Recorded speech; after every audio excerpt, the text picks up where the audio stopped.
I wanted to show you one example of spit and splice. I did write a Learn Something New for Cast On about spit and splice for the winter 2017-2018 edition, and in that one I showed you 3 different ways to accomplish spit and splice with varying degrees of accuracy.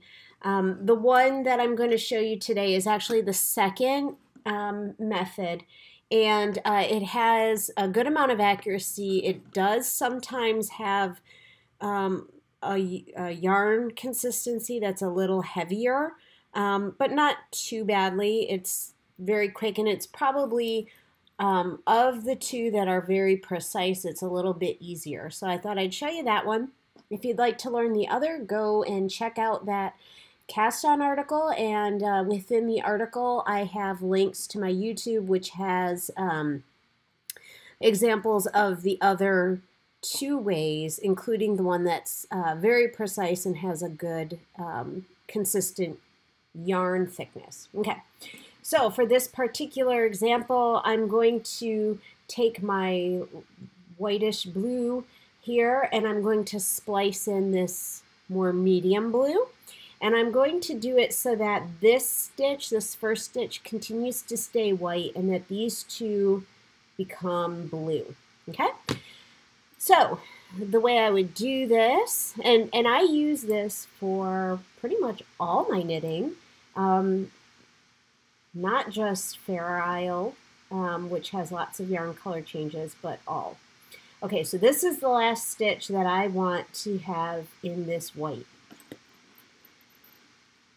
And this only works with a good protein fiber like a wool or alpaca.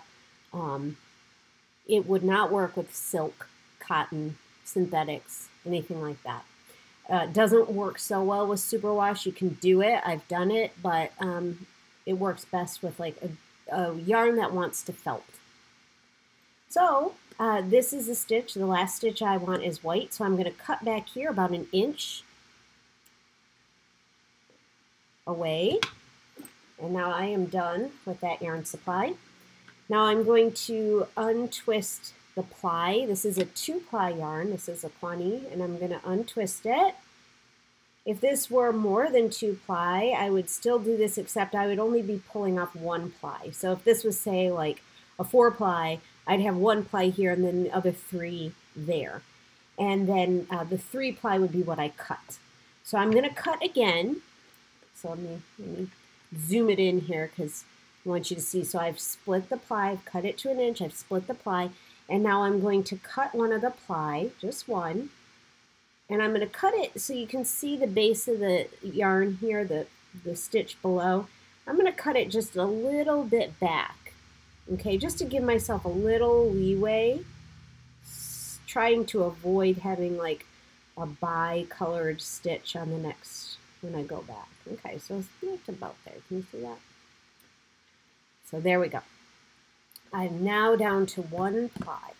So now I'm going to go and unknit. I'm going to tink back.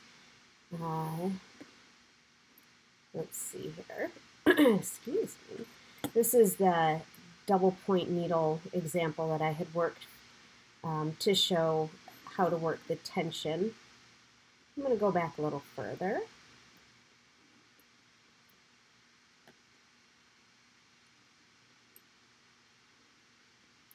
Okay, that's pretty decent. So now you can see here I have this length of yarn, and you can see right about there is where the 2nd ply starts up again. Okay. So now this is the yarn I'm going to join, and I'm going to do the same thing. I'm going to untwist the ply.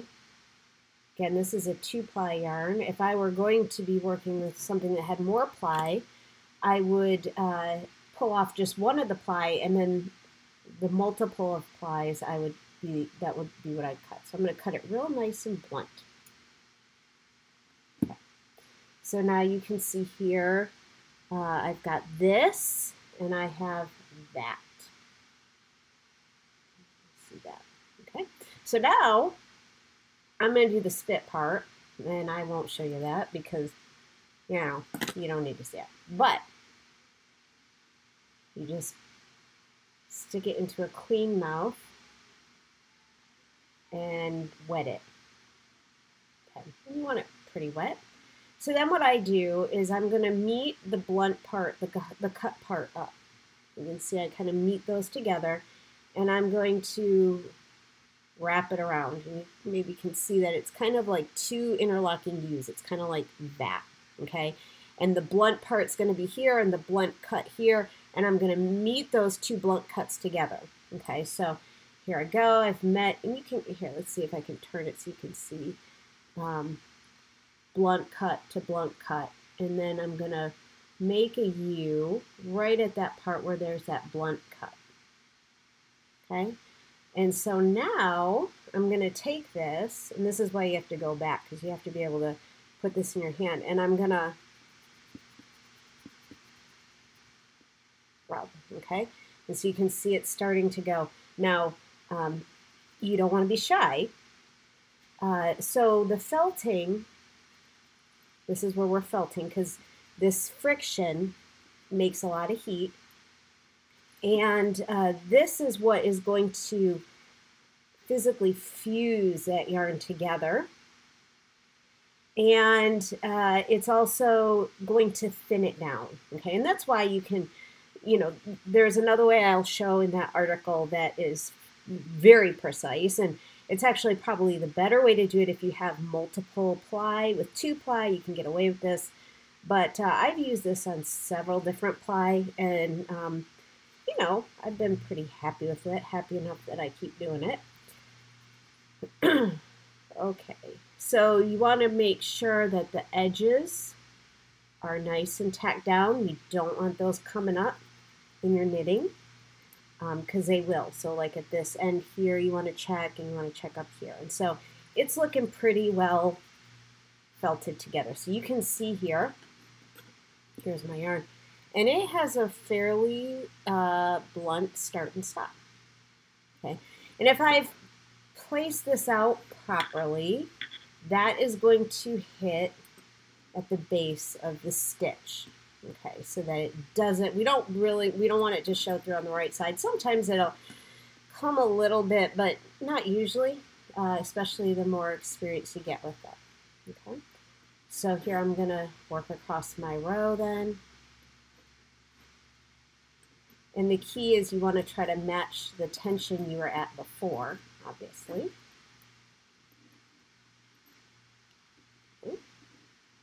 Now here's my first white stitch. Let's see, I might be a little off here. Ooh, little off. Ooh. Let me see if I can't. I might have knit that tighter. All the nerves. All right, let's see here. It's like a magic trick. So there we go. Let me get him.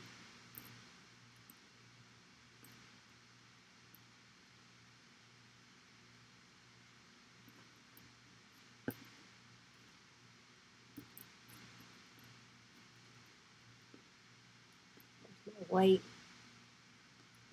There's the blue. There's the blue. Finish out the row.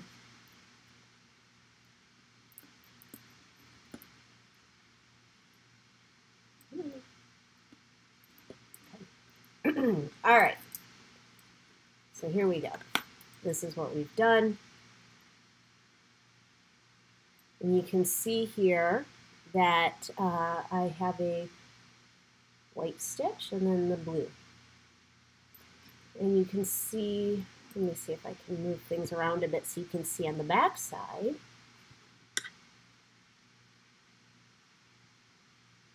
Where that's come. So you can see here the color change is happening down here and the back side at the base. Okay. And so this is how I do all my Fair Isle, because I don't think I would do it if I had to weave in all those ends. So if you practice, you're able to get it very, very precise, and you can't tell. And you can literally get it down to the stitch where it's supposed to go.